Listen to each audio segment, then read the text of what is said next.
Hello everyone, this is Tantor's take on the Georgia Tech basketball hire of Damon Stoudamire.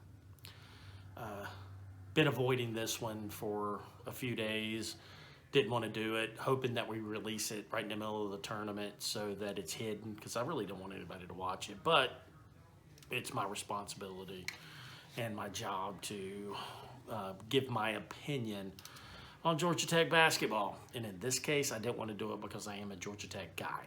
Support the program 100%. However, I just don't see this hire. There's probably 300 other candidates that I would have interviewed and probably have hired one before I would have made this hire. Especially I would have went up by 75 to Kennesaw and talked to someone there that's coaching after their NCAA tournament bid. Why we had to hire someone within 72 hours, why it was so rushed, I have no idea. I've asked questions, can't get any answers. I don't think anybody has answers on why this was a rushed hire and done so quickly without looking at numerous candidates from teams that are successful in NCAA. I hope that the new coach is successful. I hope he's great, and I hope he does a lot of good things. I hope he recruits well, because that's where our program lacks. The Georgia Tech basketball job is not a good job, okay? It isn't. It's not good at all. It is almost impossible to recruit to this school. We've done it the same speech with football. We can do the same speech with basketball. The new reality of the 21st century athlete with NIL money, which we don't really have. We just started to play that game. Yeah, we're behind. And the one thing that the coach said in his press conference that I liked was that he was aware of NIL and that it was basically his salary cap. And truer words have never been spoken. In big-time D1 basketball, dealing with one-and-dones and the AAU coaches and today's athlete, you have to buy a team, and that's NIL money. So looking at it that way is the correct way to look at it. Now, I would look at it completely different.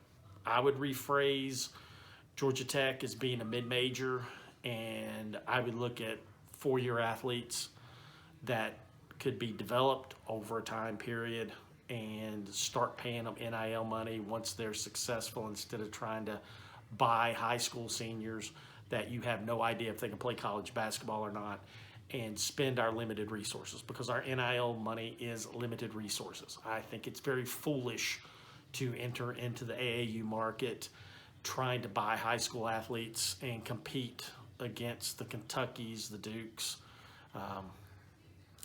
the Kansases, the Baylors.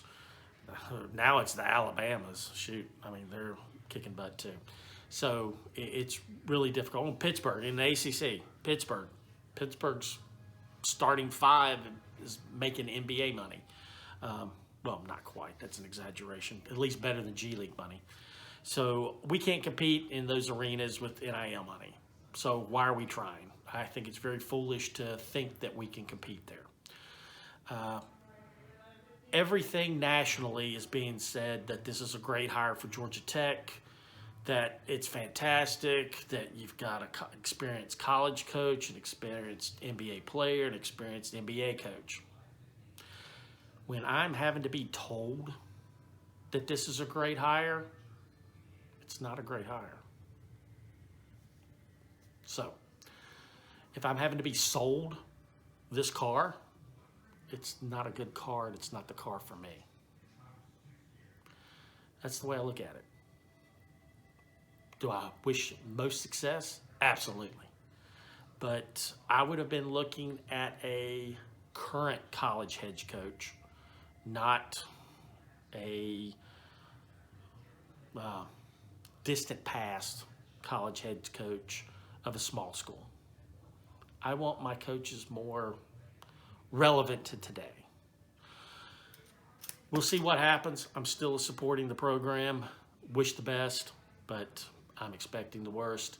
And I'll leave you with this quote. I asked a college, high school, senior basketball player a question. What do you know about Damon Stoudamire? And the player said, he said, who?